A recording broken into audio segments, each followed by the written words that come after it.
Corporate farming है जहाँ पे बिलियंस की इन्वेस्टमेंट होनी है, मॉडर्न एग्रीकल्चरल टेक्नोलॉजी आनी है, कंप्यूटराइज्ड और एआई बेस्ड टेक्नोलॉजी आनी है, रोबोटिक्स एग्रीकल्चर आनी है, प्रिसीजन एग्रीकल्चर आनी है, उनको मिस्त्रियों और मुंशियों के हाथ में दिया हुआ है। वो सोच रहे हैं कि वो करेंगे। ये मैं देख रहा हूँ, मैं ग्रीन पाकिस्तान इनिशिएटिव के तहत मुख्तलिफ कॉर्पोरेट प्रोजेक्ट्स को देख रहा हूँ और चूलिस्तान का ये कोई 10 लाख एकड़ मैंने चपा चपा देखा है। एक तो ये ना करें, ये आप अपनी इन्वेस्टमेंट भी ज़ाया कर बैठेंगे।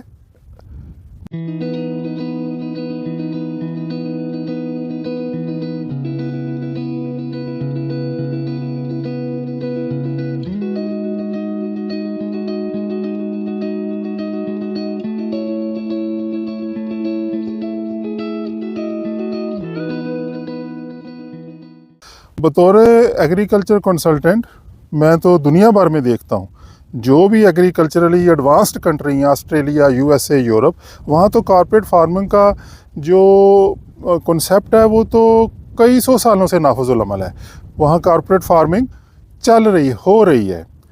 पाकिस्तान जैसे मुल्क में जहाँ कॉर्पोरेट फार्मिंग एक नया कॉन्सेप्ट है, हमारे इन्वेस्टर ये समझ रहे हैं कि ये भी उसी तरह 5, 10, 50 एकड़ की, 100 एकड़ की फार्मिंग की तरह, तो इसको भी वो उसी ज़हन के साथ, आम रूटीन फार्मिंग के ज़हन के साथ मैंने ये देखा है कि अपने मुंशियों, मकैनिकों, मिस्त्रियों को वाकफ़कार, प्लम्बर, मिस्त्रियों और मकैनिकों और मुंशियों के मशवरे पे ये जो कॉर्पोरेट फार्मिंग है जहाँ पे बिलियंस की इन्वेस्टमेंट होनी है, मॉडर्न एग्रीकल्चरल टेक्नोलॉजी आनी है, कंप्यूटराइज्ड और एआई बेस्ड टेक्नोलॉजी आनी है, रोबोटिक्स एग्रीकल्चर आनी है, प्रिसीजन एग्रीकल्चर आनी है, उनको मिस्त्रियों और मुंशियों के हाथ में दिया हुआ है। वो सोच रहे हैं कि वो करेंगे।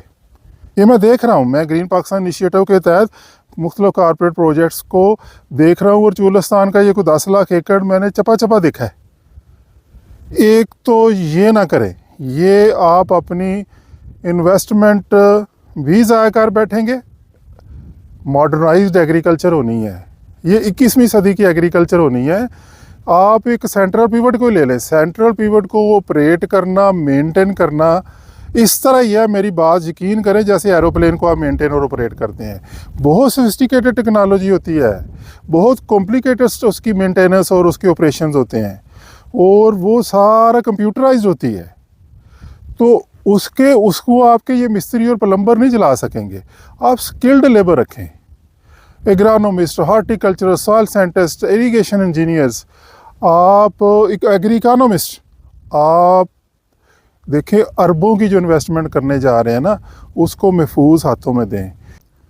और मैं या मेरी टीम ये जो मॉडर्नाइज्ड हाउसिंग सोसाइटीज़ हैं, लाइक DHA है, बहरिया है, या फिर ये ग्रीन फोर्ट्स हैं, अजमीर है, ईडन है, लाइकवाइज वहाँ पे ग्रीन बेल्ट्स के लिए और घरों में जो बड़े बड़े घर हैं वहाँ लॉन्स के लिए कंसल्टेंसी सर्विसेज देते हैं। और हमने ये नोट किया कि लोग 5 करोड़ का, 10 करोड़ का विला बना लेते हैं, ख़रीद लेते हैं, और वहाँ को 25-30 लाख के पौधे और घास भी लगवा लेते हैं, लेकिन फिर उसकी देखभाल के लिए एक माली पॉइंट करते हैं, उसको प्रोफेसर समझते हैं। वो जो 25-30 लाख के पौधे लान शान है वो उसके हवाले कर देते हैं। ये मैं मिनिमम प्राइस दिखाता हूँ, बात 5-5, 10-10 लाख का एक प्लांट भी बाहर से मंगवा रहे होते हैं और फिर माली के हवाले कर देते हैं। अच्छा, फिर वो उरा परा के तजर्बे करके जो भी नॉन टेक्निकल उसकी अप्रोच होती है, वो उमूमन प्राइमरी पास, 7वीं पास होता है, अगर हो, अव्वल तो पढ़े लिखे ही नहीं होते, अनपढ़ होते हैं, तो फिर वो हमारे पास आते हैं। तो मैं ये जो ग्रीन पाकिस्तान इनिशिएटिव में लोग इन्वेस्टमेंट कर रहे हैं, ये मैंने आपसे एक रिक्वेस्ट करनी थी, तवज्जो दिलाओ नोटिस।